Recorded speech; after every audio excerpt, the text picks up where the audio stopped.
अनजान मंजिल बम्बई की डगर। आत्मसम्मानी चंद्रशेखर चचेरे भाई के घर से निकल तो पड़े थे, परंतु उनके सामने मंजिल अनजान थी। वे रास्ते में पड़ने वाले पत्थर के टुकड़े को ठोकरे मारते जैसे खेलते कूदते आगे बढ़ते रहे। कहाँ किधर कुछ पता न था। सुबह का किया नाश्ता पेट में था, पर चलते चलते दोपहर और शाम हो गई थी। खाने को रोटी की कहीं से प्राप्ति ना हो सकी थी। अलबत्ता जंगली कच्चे पके अधपके फलों की कमी न थी। उन्हें खाकर और नदी पोखर के जल से प्यास बुझाते वे आगे बढ़ते रहे।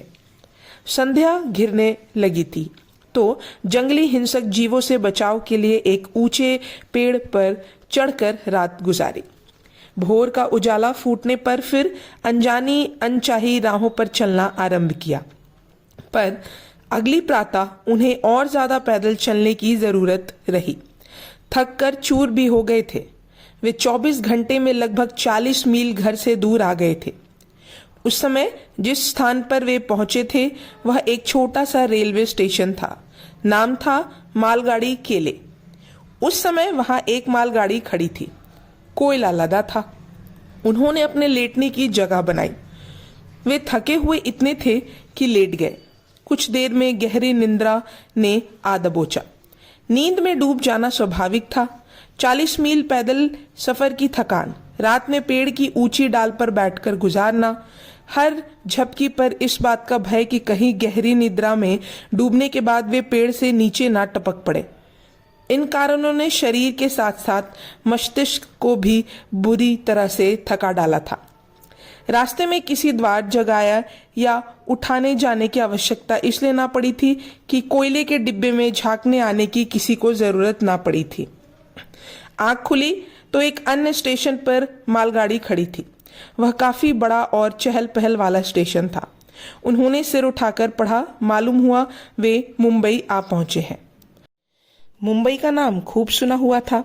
अचानक ही वे बम्बई आ पहुंचे थे तो घर छोड़ने की जो सोच फिक्र जैसे भूल से गए। जल्दी से कोयले के डिब्बे से नीचे आए। किसी रेल कर्मी ने उन पर ध्यान ना दिया। इसकी एक वजह थी उनका कम उम्री, दूसरी कपड़े और जिस्म में कोयले से काले हो रखे थे। कुछ देर बाद रेल डिब्बों को पानी आपूर्ति करने वाली रेल लाइन से लीकेज होने वाली पानी की फुहार में उन्होंने कपड़ों सहित कोयले के कालेपन से छुटकारा पाया तथा स्नान का लुत्फ भी उठाया।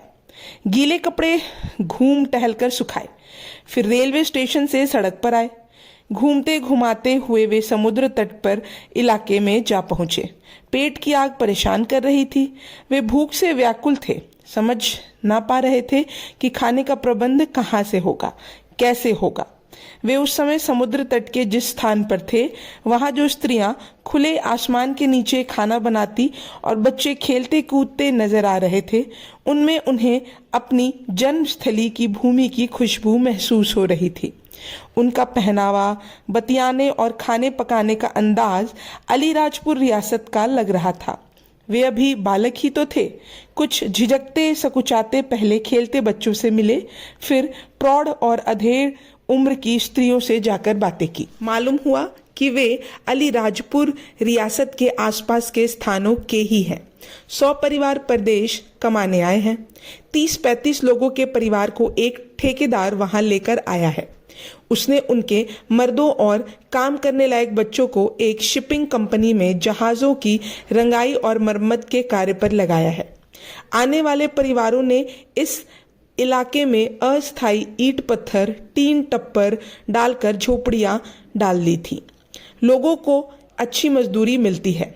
चंद्रशेखर के अलीराजपुर की बोली में बातचीत करने पर एक अधेड़ स्त्री ने उसे खाने के लिए भी पूछ लिया। वे भूखे तो थे ही। भूख, जात पात और प्यास साफ सुथरा घाट नहीं देखती। स्त्री ने स्नेह से खाने को पूछा था। वे बैठ गए। स्त्री गर्मा गर्म रोटी पकाती जाती और चंद्रशेखर खाते जा रहे थे। कहा जा सकता है छलक कर खाने में स्त्री की परात का आधा गूंधा आटा चंद्रशेखर अकेले साफ कर गए थे। स्त्री मंद मंद मुस्कुराती हुई कम हुआ आटा गूंदते हुए चंद्रशेखर से उसके बारे में पूछताछ करने लगी। चंद्रशेखर ने उसे अम्मा जी का संबोधन दे डाला था। अम्मा जी, स्नेहहीन संबोधन पाकर गदगद हुई। उन्होंने अम्मा जी के नाते समझाना शुरू किया कि उसे घर से भगाकर नहीं जाना चाहिए था। चंद्रशेखर सुनते रहे। 10-5 सीख देकर चंद्रशेखर की कथित अम्मा जी ने उसे झोपड़ी में लेटने की जगह भी दे दी।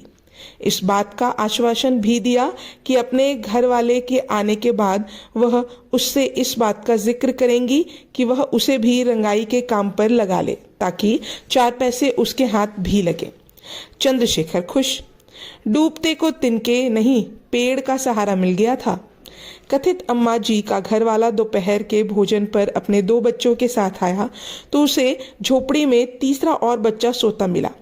पत्नी से पूछा, सारा माजरा समझा। पत्नी से कहा, अच्छा किया, बेचारे को सहारा दे दिया। यह भी कह दिया कि अगर वह काम पर लगना चाहेगा तो उसे कल से काम पर साथ ले जाएगा।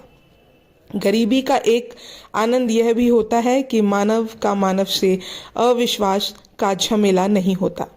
ना तो इस बात का भय कि अगर सामने वाला बर्तन भांडे उठाकर ले गया तो क्या होगा। खुले आसमान के नीचे खाना पकाने वाले और बगैर द्वार संकल की झोपड़ियों में रहने वालों को कुछ जाने का खटका नहीं हुआ करता है। मिट्टी की हांडी और परात, लोहे के तवा, चिमटे से जीवन गुजारने वालों की आंखों में सोने चांदी की चमक का मोह नहीं होता, इसलिए उन्हें कुछ जाने का खुटका भी नहीं होता। जैसे जैसे धन पर दादरियों बढ़ती जाती, वैसे वैसे पहरेदारियां भी बढ़ती जाती, और अब ऐसा होता है तो इंसान की इंसान पर विश्वास करने की दूरियां भी बढ़ती चली जाती हैं। बाहर मर्दों की आमद और बतियाने से चंद्रशेखर की आंखें खुल गई थी। वह हड़बड़ाकर उठ बैठे। उसने आंखें मलकर देखा कि वह कहाँ है। पलक झपकते समझ में आ गया कि वह वही है जहां अम्मा जी ने छक कर उसे रोटियां खिलाई थी और सोने की जगह दी थी। उसे उठ बैठा कर देख अम्मा जी ने उसे अपने परिवार के सदस्यों के बीच हाथ का इशारा करके बुला लिया। चंद्रशेखर झिझकते झिझकते से उनके बीच आ बैठे। अम्मा जी के बेटों और पति ने खाने को पूछा तो उसने गर्दन हिलाकर मना कर दिया।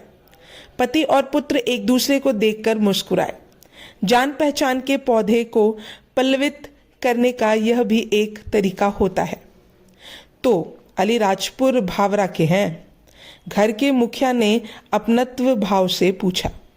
परिवार का मुखिया ग्राम भावरा के बारे में कम, अलीराजपुर के बारे में खासा जानकार था। परिचय बढ़ाने के इरादे से अलीराजपुर रियासत के रियासतदार दीवान की फीलों की बस्तियों और उनकी बढ़ती संख्या की बातें की।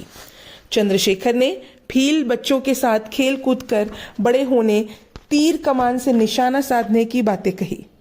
बस हो गया परिचय। अगले दिन से चंद्रशेखर काम पर जाने लगे।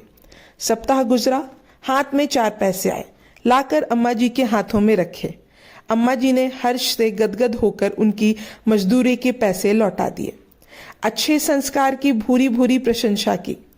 इस तरह वहां काम करके चंद्रशेखर ने कुछ पैसे जोड़े, कपड़े लत्ते बनवाए, दिन आराम से गुजरे। लेकिन उस टोली का ज्यादा दिनों का साथ बदाना था। उनका वहां का काम पूरा हुआ। ठेकेदार का अगला ठेका गुजरात का था। यह बात पहले से तय थी। अम्मा जी चंद्रशेखर को अपने साथ ले जाने को तैयार थी, पर चंद्रशेखर इतने दिनों में मन उचट हो गया था। मजदूरों की वह टोली वहां रहती तो भी वह काम छोड़ देता। मन उचाट होने की वजह से यह थी कि शिपिंग कंपनी में काम करने वाला ठेकेदार के अलावा अन्य सब अंग्रेज थे। वे काम करने वालों को न केवल हे दृष्टि से देखते थे, बल्कि गुलाम समझकर बर्ताव करते थे। वे उन्हें अंग्रेजी में गाली देते थे और किसी को बूट की ठोकर मार देते थे। यद्यपि उसके साथ ऐसा व्यवहार ना हुआ था। ना तो गाली सुनी थी उसने, ना ही बूट की ठोकर खाई थी, पर दूसरों के साथ हुए इस व्यवहार से ही उसका मन उचट गया था। उसने सोच लिया था कि वह गोरों की गुलामी नहीं करेगा। उसकी जेब में अपने मेहनत के कमाए 4 पैसे थे। मजदूरों की टोली जब वहां से गुजरात प्रस्थान के लिए तैयार कर ली गई, तब चंद्रशेखर वाराणसी प्रस्थान की बात सोच रहा था। वाराणसी ही इसलिए क्योंकि उसने अलीराजपुर भावरा में रहने के दौरान इस बात की कई लोगों से चर्चा सुनी थी कि काशी विद्यापीठ में बहुत उच्च स्तर की पढ़ाई होती है। भावरा स्कूल के 2-3 अध्यापक काशी विद्यापीठ के ही पढ़े हुए थे, उनकी योग्यता की सराहना होती थी। चंद्रशेखर के अपनी मेहनत से कमाए हुए पैसों के बल पर आत्मविश्वास और इस बात का सपना जागा था कि वह काशी विद्यापीठ से शिक्षा ग्रहण कर विद्वान बनकर एक दिन भावरा जाएगा तो लोग चकित हो जाएंगे। मजदूरों की टोली जब गुजरात के लिए जाने वाले पानी के जहाज पर सवार कराई जा रही थी, तब चंद्रशेखर ने रेलवे स्टेशन की राह ली। यह भाग यही समाप्त होता है। अब हम अगले भाग में जानेंगे काशी में विद्या अध्ययन। तब तक के लिए धन्यवाद।